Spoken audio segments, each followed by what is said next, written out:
At the age of 29, I find myself doing a 2-year prison bid. Wow. Despite having made 6 figures, despite the ability to connect with people and market products legitimately, I was still in the streets hustling. Best thing that ever happened to me, brother.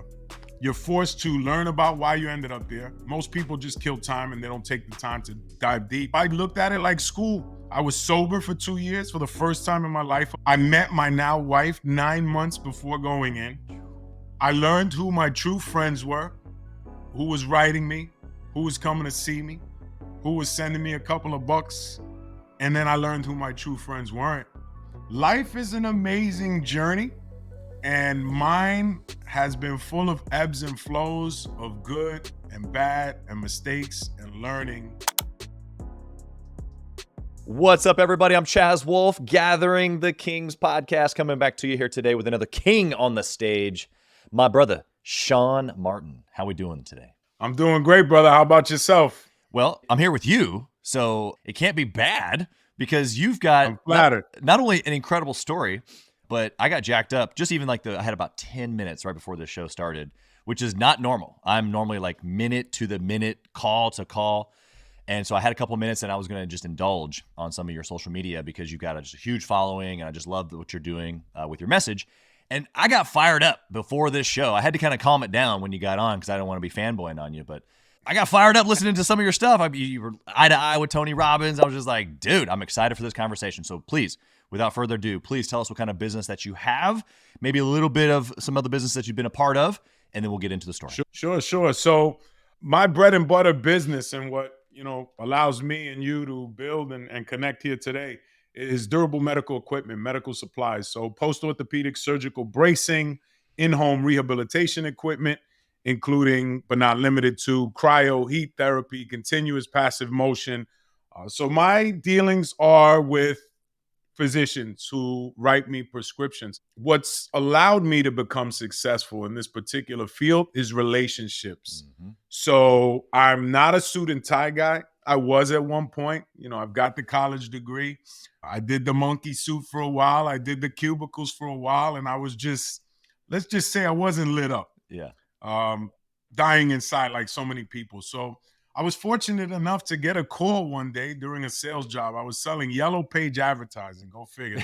That's dating me, right? Yeah. Right before they went out of business and everything went online.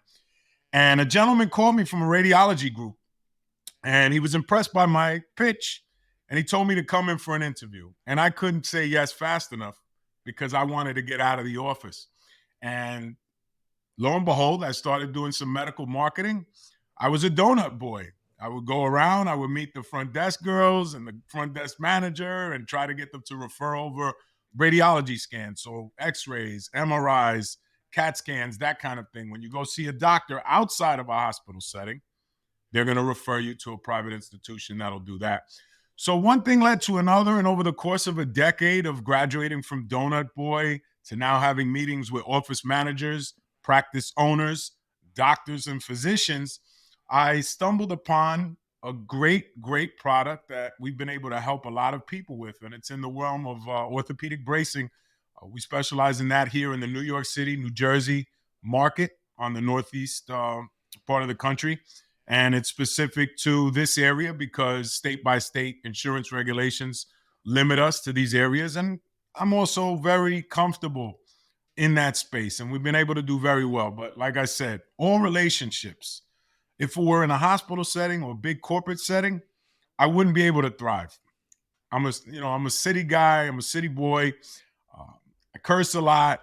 I don't like wearing suits. I'm not very polished. I can be if I need to be, but I find that, and I've found that if you're able to add value to people's business, so a doctor's in there, he's treating patients. He doesn't have time to market, but I have relationships. So I can, in turn, help them market their practice as a value add for doing business with me. And I've really been able to leverage that into a successful 7, almost 8-figure a year business. And yeah, man, sky's the limit. It's been a blessing. It's been a fun ride. And that's what has us here today. And that's also allowed me to segue into commercial real estate investing, which is really a game changer for me. At the ripe old age of 45, the only thing I ever owned was my home, but I really don't own my home. How many of us own our home outright? Right. The bank owns our homes. But to step into the space of commercial real estate through, once again, relationships has been a game changer. Now we're focused on building generational wealth, building net worth, and then bringing that back to other people who really have no idea or no clue how that works. But essentially, um, I met my now real estate partner through a Tony Robbins event. Yeah. We were both members of the mastermind that he has. And we just connected over a week-long trip and became besties, quick friends. And now we have, tons of commercial real estate holdings in the Midwest together. So it's funny where life takes you when you're focused. But really, my saving grace has been people. Relationships and connecting with others has led to every ounce of success that I've ever had. Well, we're going to jump into a lot of this, and just because you're super humble over there and you're not tooting your horn, but you've done some amazing speaking, gigs, and you've spoken in front of large settings, kids, all kinds of fun stuff about your journey to success. It's a story, of rags to riches. It's a story of if you can, the listener can, which I think everybody loves those stories, but you have a unique story. We all do to ourselves, but you grew up in the Bronx, right? And like you said earlier, I want to give you a chance to kind of explain this, but it was like, you're proud of that because you made it out. Not because you don't service that area anymore. You obviously love the people and you love that part of the country, but there's a mindset break that you had to give. And then later in life, you had to kind of do it again. So I want to hear just that first iteration of you growing up in this single mom hood area. What was that like? Sure. And then what was the first interaction with you of like, I want more? Growing up in that environment was fun. To be honest, it's normal. When you're a kid, you're not thinking about somebody else has a better life. Exactly. You may occasionally go to someone's house who lives in the suburbs or has a nicer apartment in the city, but that's life and that's normal. And I was just, talking about the book that I'm writing, and we address that journey from start to finish. And it's great to go back and recap how we got here today. Yeah. So many lessons were learned growing up there unknowingly. So, product of a single mom who immigrated here at the age of 11 from the Dominican Republic. That's a great story because that's an American story. Absolutely. So many people's families, parents, grandparents, loved ones, or maybe even themselves came here for a better life. That's right. And there's so much going on right now in terms of division and politics. And I don't think that's new. I think that's just human nature. It's just accentuated through social media, 24-hour news cycles, and a political system that is just fucking not broken, but it's definitely not functioning. It's a little haywire. It's not functioning with the same efficiency that it once did. Or maybe we're just more aware of it. Who knows? Yeah. But all that said, it doesn't matter. People are people, human beings are human beings, and people don't come here to make this country better. They come here to make their lives better. And inadvertently, by my family escaping a tyrannical dictator and a regime change in the 60s, we then moved to poverty in the Bronx for a better life. So they went from being middle class in the Dominican Republic, which is by no stretch glamorous, but they came to a housing project in the Bronx, my mother at least, who raised me by herself. My aunts, all kind of dispersed throughout the city. And that's the story of immigration, to this country from most groups. But it just gets lost. So I was fortunate enough to grow up with a mentality of working hard. And, it was also mingled with people that had been here generationally poor. Mostly African-American neighborhood, a lot of Puerto Ricans that have been here generationally. We had some poor whites too. We had, Jews and Italians that were working class or poor working class in the neighborhood in the early 80s when I grew up. And they eventually moved out when crack cocaine started to take over because it just became a dangerous place. Now, with all that said, it was still fun. It was just life. And the only reason that I can say I'm fortunate enough to have made it out is to have had that gravity in the form of a working class single mom who, got up every day and set the tone who came over and got an education. So instilled in me, it was automatic. There was no, you're not going to school. You're going to school, you're graduating, then you're going to college, you're graduating. There was no, you're going to do this, that, or the other, but you've got to do these basic things. And she set the tone for that. If she did it, I can't not do it, right? Because we're supposed to make generational progress. And it was crazy because it's a duality.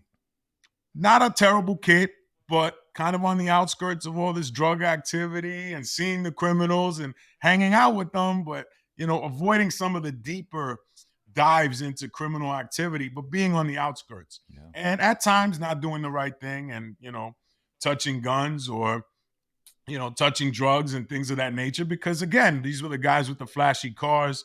These were the guys the girls were after. But looking back, it was all a joke because they still live with their mother. A lot of them didn't have cars because they don't have credit. But this is the definition of aiming low. And that was the norm. Those were the superstars in the neighborhood. But by all stretch of the imagination, being out on those street corners or in those building lobbies for 12 hours a day, they were making less than minimum wage in most cases. But, without a male role model at home, I had mom, thank God. Wow. And because there wasn't that maybe strong male role model to keep me in line, I would deviate from time to time. And a lot of the bad lessons from the streets would follow me into my 20s. So fast forward, I'm doing well. I've always got a job. I'm making, 50 grand a year. I'm doing medical marketing. I'm doing sales. I always excelled at that. And at the age of 29, I find myself doing a 2-year prison bid.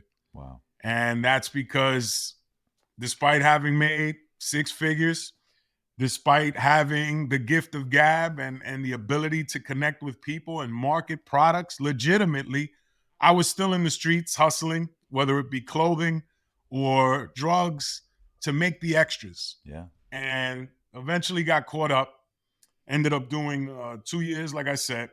And that was life-changing. It was a real eye-opener. There was a lot of substance abuse, alcohol, and partying that was clouding my judgment. And then there was this whole value system that was warped.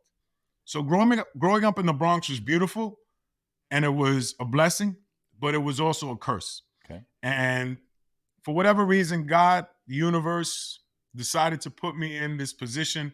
They put me on a pause. They gave me a spanking, and I'm on a 2-year timeout.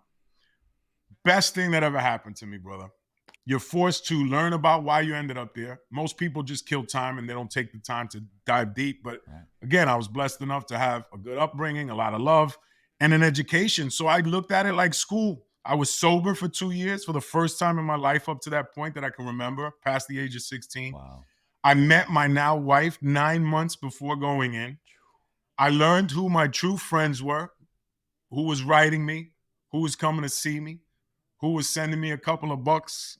And then I learned who my true friends weren't. Those were the people that disappeared, never wrote me, never sent me $1, and definitely didn't come to see me. So life is an amazing journey, and mine has been full of ebbs and flows of good and bad and mistakes and learning. And like I had said to you earlier, I'm an ambitious person, but I didn't have the tools and I wasn't doing it the right way. I was doing it the way I knew how, which was corner cutting. Right. And that's what got my ass, put in that position, which was not having the tools. But in prison, like I said to you as well, I redefined myself. I changed my identity. I filled composition notebooks full of what would become the next 10 years of my life. And I hit almost all of those targets, financially, spiritually, emotionally, relationship-wise.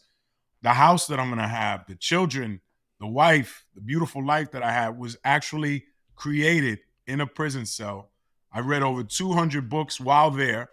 Tony Robbins' Unleash the Power Within was one of the most eye-opening, life-changing books for me personally that I read there. And when I met him, I actually told him that story, that I had written that goal in a prison cell 13 years ago to be at one of his events, let alone be in front of him, talking to him, telling that story to him in a conversation. So that was just, man, overwhelming to say the least. And that's in a nutshell my story and how I got here. And obviously, there's more Oh twists yeah. and turns, Oh yeah, but totally. we've got limited time, and I've got a book coming out in a few months, and it'll dive a little deeper into all the ins and outs, and Yeah. more importantly, the lessons that I learned. Totally. Because I think life is a far better teacher than any school book. Yeah. People, conversations, and life lessons are the most valuable things that any human being can pull out of their experience. Hopefully by that time this show comes out, your book will be close, and so we can put the promotion stuff in the show notes. But as far as your story, you hear a lot of rags to riches type stories where it came from nothing and became something. But yours is a little unique in that where you got out, as you said, but there was still a hook in you. And we kind of talked about this before we hit the record button, but we both know that it's subconscious mind, like super deep in you as far as what was your upbringing and the way of thinking, even though the stuff that your mom gave to you was very applicable and it was like fighting against that. But even after you had become successful or had the six-figure job Right. and was doing all the things, some of those other things were still hooked in you. And you called it gravity.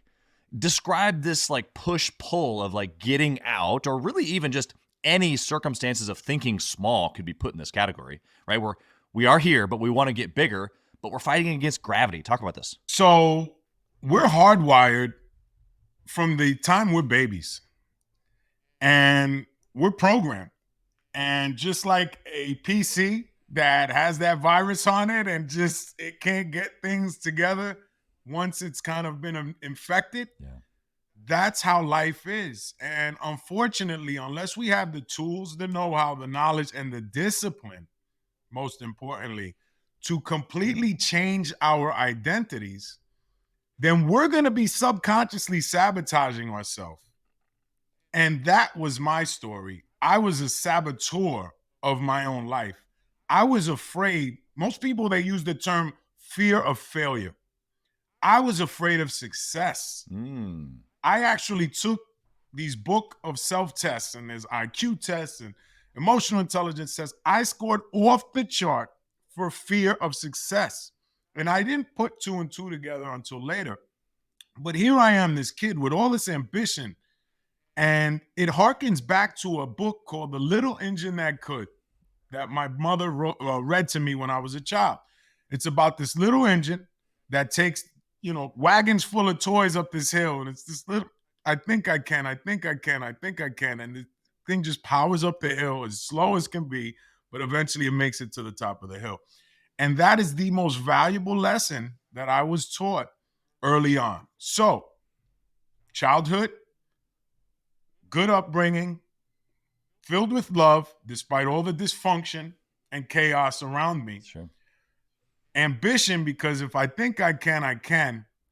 But then the gravity of the chaos kind of pulling at you, and the dysfunction, and smoking weed's okay, and getting drunk Thursday, Friday, Saturday, if not every day, is okay. Breaking the rules, not following the law, it's okay, because I saw that growing up, and that was the norm. And unless you're aware of it, and I wasn't at the time when I, was in my 20s, I was just running and gunning, Yeah. as we say. It's going to pull your ass back to reality. And it did in my case. And so many people out there, more importantly, forget me, are struggling to do that. It's, I take 2 steps forward to take 2 steps back, and you feel like you're making no progress. Right. And the reason is because there's an entire program already wired within you subconsciously that is keeping you exactly where you are. And it's like the thermostat in your house. If it's set to a certain temperature, even if it's hot outside or cold outside, it's always going to come back to that temperature that's set. And unfortunately, we're unaware of the temperature we've set for our lives. So unless we decide to consciously go after a higher standard of living, then we're going to be stuck. Or we might make strides, but we end up coming back. And we talked about some of the impactful books. And more importantly, for me recently, was Who Not How and 10X is Easier Than 2X, which are both Dan Sullivan books. And, Grant Cardone is 10X, right? That's his thing. And he's got such an amazing, social following. that some of the viewers will likely know his name, but it comes from Dan Sullivan's book, 10X is easier than 2X. So let's say you're making $50,000 or $100,000 a year. Your realistic approach is I can make 100 or 200, 2X. Right. The reality is it's going to be harder to double your income than it is to say, you know what, I want to make 500 or I want to make a million, which would be 10X. Because in order to achieve those grand numbers, you've got to step outside of what you know completely. Because the shit that you know is not good enough to get 10X. So you're removing yourself from this programming, this hardwiring that I can do it myself. I can figure out how to double my income. I can figure out how to double my productivity. And you're just saying, you know what? I don't know shit. Let me go step next to the person who's already doing what it is that I want to be doing. That's the who, not how. And the way that we do that is letting go of our ego, letting go of this identity that we have for ourselves, and just embracing an entirely new structure and process to getting the things that we want, whatever they may be.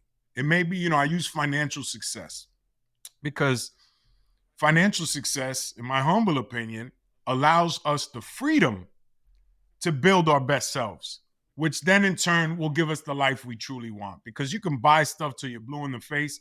You could have a Lamborghini and a Ferrari and be empty as hell inside. You can have the most beautiful women or men by your side and all these toys and great apartments and still be home at night empty. And we've heard the story so many times because true purpose comes in the form of what you're doing for others. And money allows you the freedom to work on yourself. And then that freedom allows you to take in the mindsets of those who have become truly successful in this world, whether they're American, Russian, Ukrainian, Czechoslovakian, Finnish, French, Canadian. It doesn't matter. Human beings are human beings. And there's amazing stories to draw from all over the world. But unless you have the freedom to go out and kind of seek those stories out and seek those lessons out, you're stuck in the day-to-day mundane trying to grow 10% or 15% or even 100%, which is admirable. But letting go of the control that you can do that on your own is really the key to what I consider true success, which is not only financial, but emotional, spiritual. For me, more importantly than anything, it's been physical, because your physical vessel of your body is what you're living this experience through. And then there's familial bonds at home, which is gravity, but in a good sense. Right. So we talked about gravity and the pull of the Bronx and the pull of the hood, but the gravity of this family and the gravity of my marriage and the gravity of my children has kept me grounded and on target. So again, same principles, but just two completely different chapters and two completely different me's on this journey of life. How does one turn the page from that chapter to chapter? Because you're right, and you've talked about this quite a bit on social media, around even the pull of, as you said, the Bronx or the hood, but sometimes that's family. Sometimes that's friends, that negative gravity pull.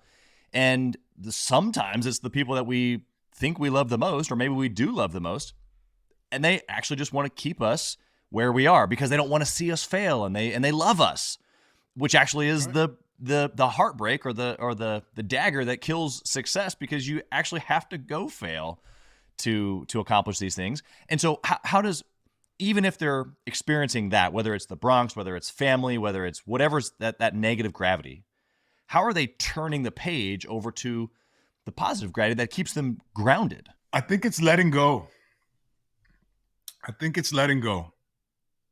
It's not what you're doing, but what you choose not to do anymore.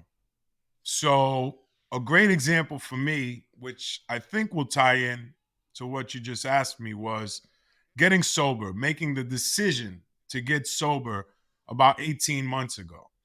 And that has changed the entire structure of my life. And I'll tell you why. I didn't know what life would look like without alcohol. because for so long it was the grease that allowed me to be an even more outgoing version of myself. So imagine that. Right. This is sober, focused me. Imagine me on a few drinks at a party. I mean, it was Yeah. balls to the wall. And that served me so well for so long, whether it be through business dinners or networking engagements or just hanging out with friends in the backyard in the summer, that I was afraid of what my life would look like without alcohol because it was such an unfamiliar place that on the other side of sobriety was a life I didn't understand, I didn't know, and quite honestly scared the shit out of me. Best thing I've done for myself was getting sober. So getting over that fear took me personally, bro, 15 to 20 years to say enough is enough. There was so many nights where I just was like, I'm going to have one drink. And I'm telling myself this, knowing damn well I'm not going to have one drink. And But this here time will we be are. different. And I'm a big, say This again? time will be different. Yeah, this time will be different. You're the best person lying to yourself. You know, it's one of those things. And I'm a big dude, so I could go with the best of them. And I was never a fall down, or I had all the excuses why it was okay, and my drinking was never a problem. But what it was doing was numbing me from all the dreams, goals, and that itch. Because the real reason that I was drinking was that I was scared of what my greatest self looked like, what I could really accomplish in the world Yeah. if I decided to stop all the bullshit. So it's not what you're doing so much as the things you're doing to sabotage your own success because of that hardwiring we discussed and because you're afraid of stepping into your greatest self. Imagine if there were no alcohol tomorrow, there were no Netflix tomorrow, there was no social media tomorrow. People would be forced to be more productive. And, you know, those are all things that we use to kind of just pass the time. Yeah. Coping. And, you know, life can be mundane. So, in order to turn the page, you've got to look in the mirror, you've got to be honest with yourself, and you've got to eliminate the things that are holding you back, whether it be alcohol, whether it be too much Netflix, whether it be the lack of belief you have that you can do something. And then that ties into family. So, the theme here is letting go. Your success is a threat to every relationship you started with. Not on purpose, not because everybody's out to get you. Some people are haters, some people are envious, and that will show in time. But the truth is that nobody around you, for the most part, has ever done it. If you grew up in a successful family where, you know, the father was a doctor and then all three of the kids or four of the kids or five of the kids became successful in their own right, it's because they had that path shown to them. Right. And they were surrounded by what success looked like. And success looks different for everybody. So that's a general statement. Yep. But when you come from humble beginnings, no matter where you're from, forget the Bronx. My business partner is from a trailer park in the Midwest. And he's my brother from another because we came up the same. That's right. And the truth of it is, we had to lose friends, we had to lose family, and we had to trim the fat from our life. And it hurts. It hurts. You find yourself thinking about people more than they're thinking about you. You know, you're not going to be successful without changing your surroundings. It's the unfortunate truth. That may be your own mother. That may be your own father, your favorite uncle, your brothers, your sisters, and definitely your friends. So it's a challenge that I gladly take on, and I do it with grace and compassion these days because I understand that everybody's on their own journey. So I'm not judging anybody. I'm just on my journey, and I'm always holding space for my friends and the people I grew up with and the people I was hanging out and drinking with. And, you know, for instance, we just came back from a great, you know, trip last November, and some of my oldest friends in the world from, you know, 40 years ago were there. And we don't see each other as much as we used to. We probably don't relate to each other as much as we used to. And, you know, the ones that truly love you are going to love you and support you from a distance. And the ones that are kind of not feeling good about themselves they're going to pull you down in their own minds. And, you know, sometimes around other people, but it's just the harsh reality of success. Yeah. You can't bring everybody with you, right? Yeah, no, you're 100% right. How do you just a little mindset work here for the listener, because this is something that all of us have had to go through and will continue to go through, because as we continue to iterate or become our best version of ourselves, even the people right now who we're okay with that are supporting us potentially 5 and 10 years from now may not be in that circle again, if you will. And that's because we're changing and growing. They're changing and growing. And like you said, I love the kind of no hands approach of no judgment, really. It's just more of a, I'm here and you're there. And currently this serves us. Maybe in the future it doesn't. But for the person that's maybe going through this for the first time, we hear this. We've heard it in books. We hear it on podcasts. It's a little cliche at this point of, I'm going to have to trade the old for new. But the actual like going through that, like you're saying, is very, very difficult. And it can cause even a little cynicism, like even hard-heartedness, bitterness. Like there's a lot of stuff that can happen here because I'm looking at them going, well, why don't you call me anymore? Or why don't you support me? And really all it is that I've just moved on. And I just need to, like you said, look in the mirror. But give us a little mindset work here. It's coming to the realization that you're on your own journey. That is the mindset. We're human beings. We're selfish by nature. I've got a 21-month-old son who is selfish. You know, you take his toy and he wants to take your toy and they're at daycare. No, mine. It's human nature from the earliest stages to be selfish. And I think friendships, relationships that involve you changed, you're not like you used to be, you sold out. All of these things are codes for I'm not making any progress in my life. And you're a constant reminder that you are. Yeah. And that shit doesn't sit well with me. So people don't know how to voice that and say, yo, great job, bro. I'm rooting for you. Although I do have some brothers that are friends that totally root for me and they're still on their own journey of whatever it is that they're on because they're just happy to see another motherfucker from where they're at making it. Right. So that's pretty solid stuff. And you'll come across those. And I try to focus on that. I try not to focus on the people I've lost along the way. Yeah. But it really is getting the, all right. So nothing removes the chip from one shoulder like the feeling of success. Yeah, that's right. And that's what it comes down to. Is the chip off your shoulder? You know, why does this person need to root for you? Why do you need this person to root for you? Exactly. Is that going to add any value to your life? That's the question you need to be asking yourself. Why am I so hung up on what this other person thinks of me?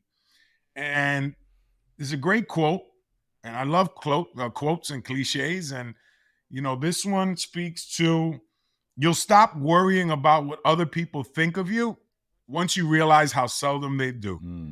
So when they're not checking for you, they're not. It's because they're not thinking of you. Yeah. You're thinking of them because you miss them, because you're in a new space and they're not in it. And it's unfamiliar to you. Yeah. But it's going to be okay. Time passes. Now your new normal comes into play. Those were old friends. If you stay in communication, great. If not, it is what it is. And I have friends that I haven't seen that if we met up tomorrow and I haven't seen them in 3 years, it's like we picked up. We never missed a beat. Yeah. And then others who are related to me who give me a side eye, who are threatened by my success, who think I didn't do enough to help them out, right? Because somehow it's my job to go lift everybody up who's not putting in the work. So you're going to come across all people, and success will temper the emotional roller coaster that is progress. But also, I think for me personally, it came in the form of knowing what my true purpose was. And that's raising these two amazing kids, trying to be the best husband to my amazing queen wife, trying to build a legacy and a future that is something to, first and foremost, for me to be proud of, then for my children and my wife to be proud of, and last, my mother, who sacrificed so much to raise me, to be proud of. Yeah.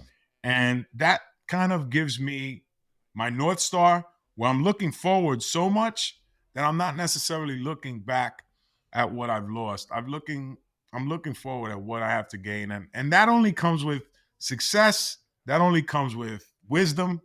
And, often with age comes wisdom. Yeah. But we can accelerate the process of getting wiser. And that's by making a concerted effort to learn more. And that's through books and through conversations with others who are in an advanced state. So I always say, people get wiser just by living longer, but that's nothing to really be proud of, because every living thing gets wiser by living longer until it reaches a point where it's now on its way out. But we can really accelerate that process and be intentional about it by picking up books and learning from others that have already done the work and advance our own, missions and journeys. Hey, kings and queens, Chaz Wolfe. I want to talk to you about something that's super important to me. We put a lot of time and effort, we meaning myself and my team, into this podcast, into the content that goes out every single day. And if you have been getting any sort of value or insight from this, we want it to be able to reach other business owners too. So we would love if you would like, comment, share, leave a review, post, share again, all of the things on social media, on all the different platforms, or even on the podcast mediums of Apple and Spotify. We would love to be able to get our content into more hands, more entrepreneurs, so they can grow their business as quick as possible. Together, we are building a community of like-minded entrepreneurs who are committed to growing their businesses to new heights. So let's do this. Let's help each other grow. We could circle this, spiral down or up rather for a while, because we both have this, mindset that we've journeyed through ourselves, but then also be able to, speak and impact other people. And I love what you said there. Even though you've had a successful business and you've got, a team and people that you influence through clients and even their teams, and like there's a lot of people in business that you're influencing, let alone all the people that you influence through your speaking. I loved your purpose was singular. It was my 2 kids, my queen, and all the things that are going to happen in my family in coming generations, which of course is going to be impactful to other people. You've already talked about this turning of the page and how we turn our focus to other people. And that really brings us into, the full purpose of why we're here. But I love the singular focus there. I want to give you kind of a unique opportunity. I do this often. Obviously, I grew up single mom family as well. Some of the listeners might know that, but I do this if I get a chance to just shout out to single moms. I'm going to give it to you right now. I'm like, for real. Because if I talk to a single mom and if I can get her calm down for a second and not thinking about the moving pieces of life, because they deal with so much. I have no idea how my mom did it. Like literally, I have 4 kids of my own. I have no idea how she did it. And so I look in their eyes and I give an encouraging word. If there's a single mom listening to this right now, what would you say from the son of a single mom who probably owes a good bit, like what you're just saying, to her? What would you say to her right now? Maybe she's got a 3-year-old son. Maybe she's got a 17-year-old son. Maybe there's a little bit of waywardness there even. What would you say to her? You got this, mama. You're doing the best that you can with what you have. Just love on them. Don't beat yourself up. And know that all the sacrifices you're making one day, they'll be worth it. Because in the moment, right, when you're in the fight, and that's what, raising kids is chaos, whether you're a single mom or your parents in general. Seriously. It's chaos. How many do you have? 4? 4. Yeah. God bless you, my man. I got 2, and I'm like, I'm hanging it up. That's awesome. It's beautiful, but it's chaos. So I can't imagine for a single mom what that feels like. Yeah. Obviously overwhelming, but just, you got this. You got this. Your sacrifices are not in vain. There's a running story that children only appreciate their parents when they have their own children. And, we beat ourselves up. There's no right answers. There's no right way to raise kids. There's some obvious wrong ways. I say it all the time. But if you're giving them love and support and, doing the best that you can, truly, don't beat yourself up. That's good. For the listeners who, might have an opportunity where they need to hire a speaker, maybe they're interested in getting your book, where can I just find more about you and what you're doing in the marketplace? Of course, if they're in the Northeast and New York City and New Jersey and in the medical space and they want to connect with you that way, how can they find you? What can we put here in the show notes? Sure. Best way to reach me is Instagram, Sean Martin, TheSeanMartin. That's really where we've made a splash with our social we're on Facebook. We're on TikTok as well, which personally I've never got on TikTok. It's not on my phone. We just, kind of repost whatever we create for Instagram, which goes across all platforms. Right. We've got the website coming soon, SeanMartinSpeaker.com. BeyondTheBronxBook.com should be up and running soon. I am a lesson in imperfect action. Love that. I am just like, I'm going to do this thing and I'll figure it out as I go. Yeah. I've been fortunate enough to be successful in the medical space, which I described. I've been fortunate enough to be able to create generational wealth and net worth through investing my successful, takes from the medical supply business. And now I just decided, you know what? I've got the time. I've got the flexibility. Let's make some impact. Let's change some lives. And that's where Real Success Mentors comes in. So Real Success Mentors is a curriculum that I ultimately want to have in after school programs throughout the Bronx, New York City, the Northeast, and then the entire country, possibly the world. We're really aiming to impact the lives of inner city youth, predominantly brown, Black. That's where I come from. So that's what's close to my heart. But these lessons, they ride across all color lines. Right. And poverty is usually the general theme there. And poverty is a color too in this country. It's the lack of green. Yeah. And, the lessons are usually the same. It's dreaming and thinking big, financial literacy, emotional intelligence to understand the plight of success, what it looks like, what you stand to gain and what you stand to lose, and entrepreneurship. I think that is the one great thing that capitalism has gotten right. It's the free market economy. It's the ability to let the individual go out there and solve a problem that needs to be solved in the marketplace. And, more and more we're seeing a generation of impactful entrepreneurs. They're doing things with purpose and not just bottom lines. You're always going to have your major corporations and your tax dodgers and your people that, that influence the laws and the structures of what comes down the pipe in the government. Right. But then you have a lot of world-changing ideas and young, energetic, unsoured entrepreneurs who really want to bring something to the world while making some cash. And I think America's gotten that right in so many ways, despite all the chaos and all the division. Love it. So, find me there, but just keep plugged in because things are going to develop. I didn't want to do this and wait for the right moment.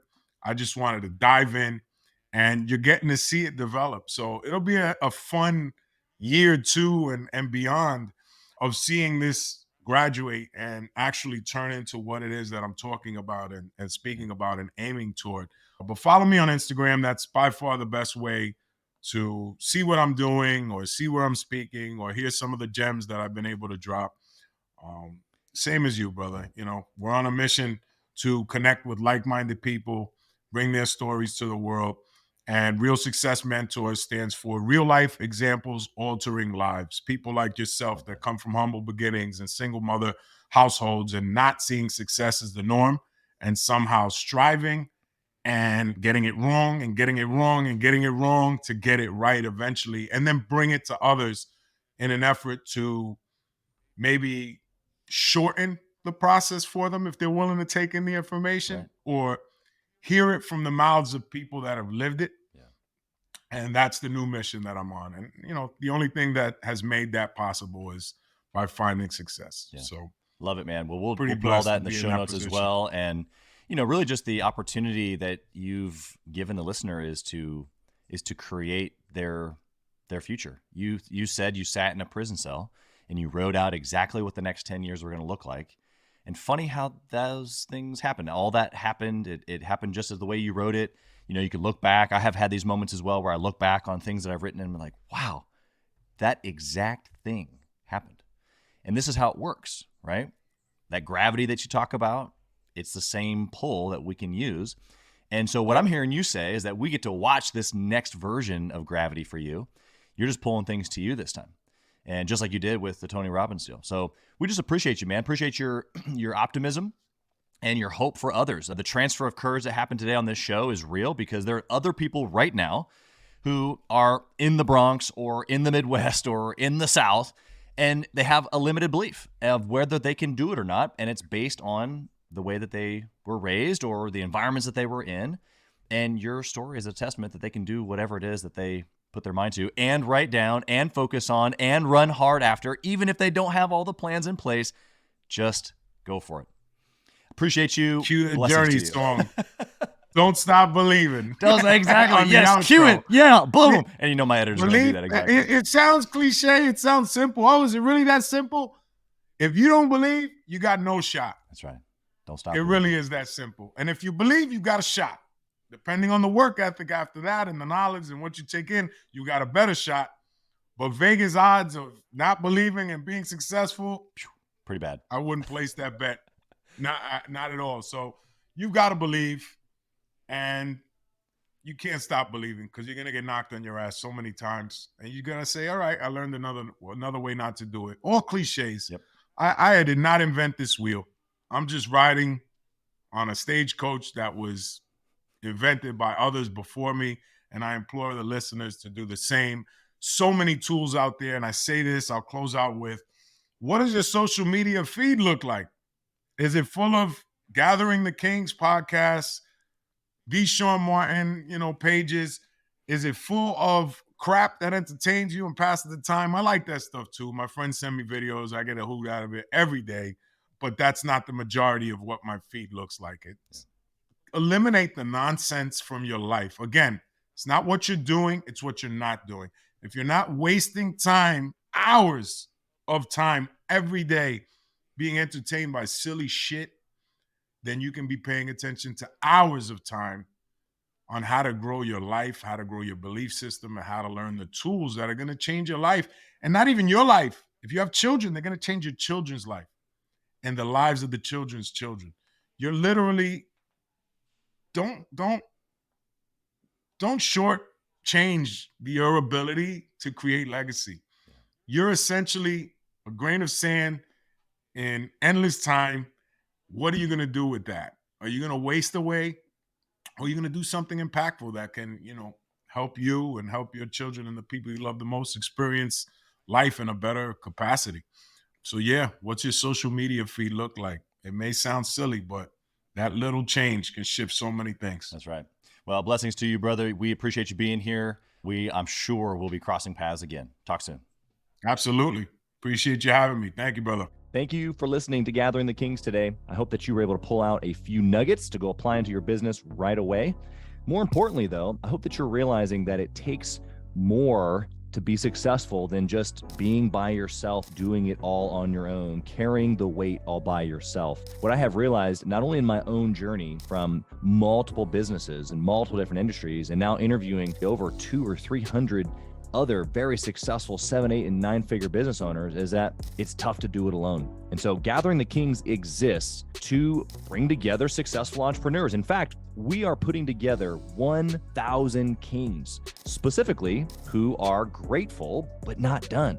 We're intentionally assembling kings who fight tooth and nail for their business, family, and communities. And here's what we believe, that in the pursuit of excellence in those areas, that it ignites within us the responsibility to govern power and forge a lasting legacy. So if that relates and resonates with you, and you know that you need people around you, sharp, qualified, other very successful business owners, I want you to go to gatheringthekings.com. I want you to take a look at what we're doing and see if it makes sense for you to be part of our pursuit to 1,000 kings. Talk soon.